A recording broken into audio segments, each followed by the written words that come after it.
Bendiciones, hermanos. Les damos la bienvenida a esta sección de Ministerios Vara, donde vamos a estar comentando y compartiendo porciones bíblicas. Y me acompaña acá Cristina Zorrilla, de Ministerio Vara, y vamos a estar con la ayuda de Dios y el Espíritu Santo en esta serie de comentarios bíblicos, compartiendo diferentes temas con cada uno de los que nos escuchan o nos ven a través de cualquiera de las líneas que tenemos y redes que tenemos en el ministerio.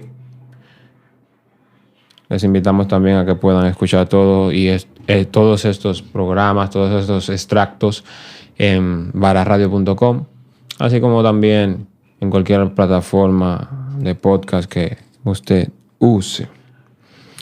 Dios te bendiga, Cristina. Amén. Me gozo de estar aquí para escudriñar las Escrituras contigo y poder sacar el mejor provecho y edificación de esta palabra que vamos a estudiar en este momento. Amén. Bueno, me decías acerca de este tema de Jesús purifica el templo, la purificación del templo. Jesús habla de él en el capítulo 2 de Juan, en su versículo 13 en adelante, ¿cierto? Sí. Entonces Juan 12, del 13 en adelante. Vamos a estar leyendo y lo vamos comentando. Usted que nos escucha, donde quiera que esté, usted toma su Biblia también, si la tiene en la tablet, en el celular, o si la tiene en el libro, como nosotros aquí también, así que pueda leer con nosotros. Entonces leemos en el nombre de Jesús. El capítulo 2, versículo 13 dice: Estaba cerca la Pascua de los judíos, y subió Jesús a Jerusalén, y halló en el templo a los que vendían bueyes, ovejas y palomas, y a los cambistas allí sentados. Y haciendo un azote de cuerdas, echó fuera del templo a todos y a las ovejas y a los bueyes. Y esparció las monedas de los cambistas y volcó las mesas. Vemos aquí uno de esos episodios de Jesús, quizás el más famoso en ese sentido, donde con autoridad comienza a sacar de una manera. Hay quien piensa que él lo hizo de una manera suave, así, pacífico. Bueno. ¿Te da esa impresión, Chávez? No me da esa impresión, no. Vemos que él hizo un azote de cuerdas. Sí, pero Quizás no era algo tan fuerte, pero lo hizo para hacer notar su autoridad sobre ese lugar donde vemos que habían corrompido o contaminado el templo.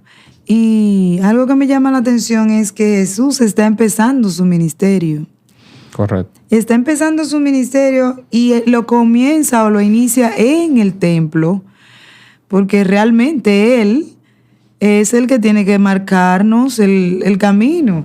Y vemos cómo Él comienza en el templo, pero era una profecía ya dada. Malaquías 3:1 dice: He aquí yo envío mi mensajero, el cual preparará el camino delante de mí, y vendrá súbitamente a su templo el Señor. O sea que vemos que ya Juan había cumplido la primera parte del versículo como mensajero que había preparado el camino, y Jesús entra en el templo. Este versículo ya tiene su cumplimiento en esta parte aquí, completo. Jesús entra súbitamente. Ellos nos están esperando. Mira que estaban ahí en plena fiesta de la Pascua. Y vemos que parece que era ya rutinario esa contaminación en el templo, esos cambistas, esas personas que hacían comercio en el templo. Y Jesús categóricamente los saca de ahí. Claro. Vemos que ellos tenían un comercio. Ya cada fiesta, cada año, la fiesta, ellos vendían las ovejas, dice el versículo 14, y halló en el templo a los que vendían bueyes, ovejas y palomas, y a los cambistas allí sentados. Están los que venden y los que cambian la moneda, porque recuerda que la moneda del templo era no la común ni la extranjera, sino que era una moneda que había que cambiarla para que fuera la ofrenda. Y no es que el Señor no está de acuerdo que en el templo se hagan eventos, es que es el lugar donde se adora y se ora. Y había más lugares donde se podían hacer estas ventas y estos cambios. Y esos cambios, porque también estaba en la ley, al momento de ofrecer sacrificio, el que no podía llevar, si se desplazaba una cantidad de kilómetros, esa persona podía hacer el cambio y llevar las monedas correspondientes a la ofrenda que iba a llevar. Y comprar la ofrenda, o sea, pagar por el buey, porque mira que había venta de bueyes, ovejas y palomas. O sea, que podía con dinero comprar allá. Y más que estaban, dice un comentarista, que ya estaban estudiados o analizados, inspeccionados esos animales por los sacerdotes. O sea, que esos animales que ellos vendían no te lo iban a rechazar como ofrenda. Entonces, o sea, que la gente lo iba y lo compraba, seguro de que esa ofrenda sí la podía presentar. El punto aquí es que parece que en este tiempo había un desorden. Un desorden, tal vez pueda ser del el lugar donde estaban en el templo. Y también el corazón con lo que lo estaban haciendo. Y también la sobrevaluación de las ofrendas, o sea, de los animales que se vendían allí y de los cambistas al cambiarte las monedas. Porque el punto aquí es que ahí el que estaba ahí... Había una usura. No, el que estaba ahí estaba para hacer dinero, ganancia propia. Sí. Y estaba ganando más de lo adecuado, de lo debido. Entonces, seguimos leyendo. Vemos que Jesús volcó las mesas, esparció las monedas de los cambistas y dijo a los que vendían las palomas: quitad de aquí esto y no hagáis de la casa de mi padre casa de mercado. Pues lo dicho, ellos estaban generando para sí ganancias. Sí, tenían una comercialización, pero si nos ponemos a ver, el lugar donde ellos estaban vendiendo es en el templo. Ellos podían vender en otro lugar. Y fíjate que Dios quiere que todos vayan a su casa porque, como dice Isaías 56, su casa, casa de oración, será llamada de todos los pueblos. O sea, todos los gentiles tenían también acceso. Sin embargo, ellos habían ocupado el lugar, el patio de los gentiles para hacer este mercado. No era que Jesús o él como Dios no quería que se hiciera la compra de las ofrendas para llevarla y presentarla a Dios. Es que al hacer lo que acabamos de hablar, se estaba llevando al pueblo a menospreciar la ofrenda, pero también se estaba ocupando un espacio donde debían adorar los gentiles. No era el lugar adecuado, ni tampoco el precio adecuado de los animales que allí se vendían y de la moneda que se cambiaban. Exacto. Entonces se acordaron sus discípulos que está escrito: el celo de tu casa me consume. El celo de tu casa me consume. Y los judíos respondieron y le dijeron: ¿qué señal nos muestras ya que haces esto? Respondió Jesús y les dijo: destruid este templo y en 3 días lo levantaré. Esa fue una palabra que... De hecho, ellos la recalcan luego. Sí. Él dijo que lo iba a destruir el templo. Y lo acusan con esa palabra. Más adelante pasan los años y ellos lo acusan con eso. Ajá. Era algo tan sagrado para el pueblo judío. Es algo clave lo que acabas de decir. Claro. A veces adoramos más al templo que al Dios del templo. El Dios del templo entra al templo, limpia el templo y literalmente... nada, lo damos como un cualquiera y también lo entregamos. Y ni lo reconocemos. Y no reconocemos su obra tratando de limpiar su propia obra, porque en eso era que él estaba. Entonces, hay algo que me llama la atención acá, Chávez. El celo de tu casa me consume. Esa palabra está escrita, creo que en Salmos 69:9 es la referencia a ese versículo. Dice que los discípulos se acordaron de esto. Eso habla también que los discípulos tal vez no sea como muchos han dicho, que no sabían nada. Ellos conocían la palabra de Dios, eran formados en la palabra de Dios. Tal vez ellos no tenían un alto grado, habían estudiado a un alto nivel, eruditos como Pablo, por ejemplo, pero era común que todos supieran, y era la ley enseñarle a cada uno la palabra de Dios. Y obligatorio. Los levitas y los sacerdotes se encargaban y tenían la encomienda de enseñar al pueblo la ley de Jehová. Y viendo que en el Salmo 69:9 ya estaba profetizado esto que Jesús acaba de hacer, el celo de tu casa me consume. Ellos recordaron que el Salmo 69:9 lo decía. La actitud de Jesús ahí en ese momento trajo a la memoria de los discípulos esa porción bíblica. Y vemos que en ese salmo David exponía ante Dios lo que sus enemigos habían hecho contra él por causa del celo que él sentía por la casa de Dios. Los enemigos de David, pero que David era una representación de Jesús y Jesús lo iba a hacer en un futuro porque era una profecía. Y fíjate cómo David defendía la casa de Dios, exponía delante de, sus enemigos lo perseguían y lo injuriaban y lo criticaban porque él era celoso con la casa de Dios. Y aquí vemos que Jesús hace lo que ya David había profetizado. Y como sabemos, en el caso de Jesús ocurrió esto, lo mismo, ya que el celo que manifestó por la casa de Dios en ese momento suscitó la oposición de los judíos que acabaron con su vida finalmente, como tú dijiste. Después le sacaron ese mismo versículo o esa misma palabra y dijeron, él dijo que destruiría el templo, pero fue porque ellos defendían el templo más que la misma ley o la Torá que ya conocían. Es tremendo. Es que no fue reconocido Jesús por ellos. No lo reconocieron como Mesías. Y eso me recuerda una lectura acerca de Jesús como Salvador, como Mesías, reconocido por sus discípulos, reconocido por aquella mujer esa mujer que tenía varios esposos, que dice Jesús, que fue a buscar agua, la samaritana. El pozo era el pozo de Sicar. Sí.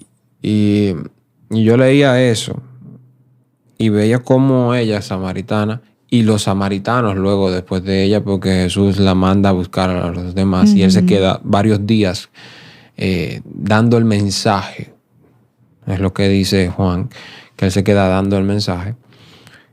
Y ellos lo recibieron como Mesías. Este es el Mesías. Y mira que eran un pueblo que los judíos despreciaban porque se habían gentilizado, estaban paganizados. Sus creencias se habían mezclado. Sí. Sin embargo, lo reconocieron a Jesús como Mesías. Más fácil que aquel que tiene... Y ellos no. Que aquel que tiene el templo como el templo físico, como una idolatría. Exactamente. Porque el problema de los judíos, de los fariseos y de ellos era que valían más sus rituales que el Señor de la obra. Sí. Entonces, yo creo que eso es algo digno de destacar y además de aprender para no cometer esos errores. Exactamente. Creo que Dios nos deja toda esta enseñanza para que nosotros quitemos el comercio del templo. Claro, el templo es casa de Dios, es para orar, para adorar su santo nombre.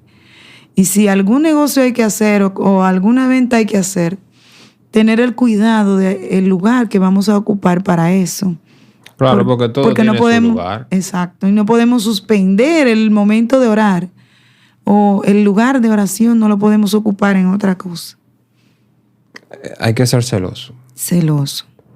Y en este caso, celoso con la presencia de Dios. Porque ahora nosotros somos templo.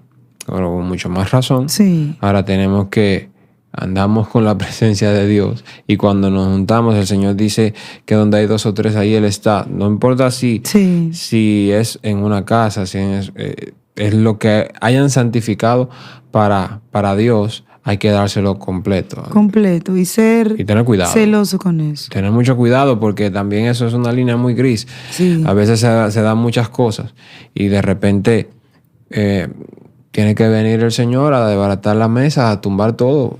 Sí, porque a veces mezclamos las cosas.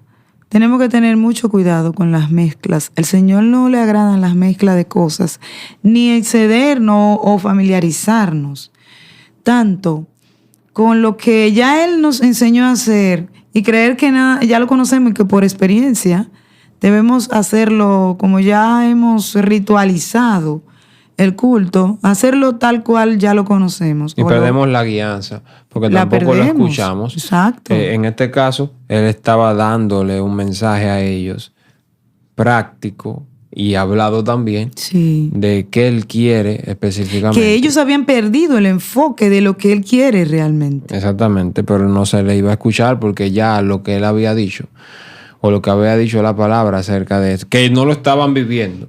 Porque ya ese lo es el habían problema. Perdido. Porque ni siquiera estaban viviendo lo que la palabra dice.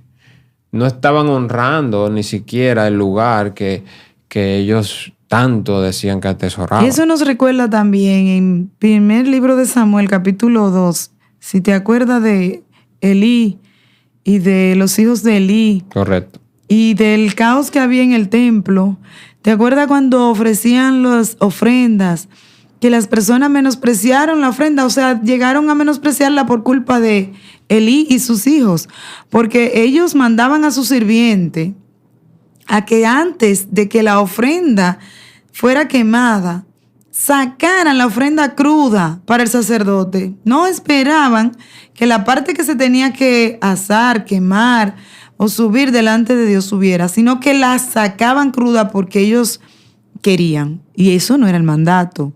Entonces el pueblo empezó a menospreciar la ofrenda. A veces hacemos con actitudes, tenemos que tener mucho cuidado. Como levitas, sacerdotes, siervos del Señor, tenemos que tener mucho cuidado porque el que va a llevar su ofrenda delante de Dios, si nosotros somos como un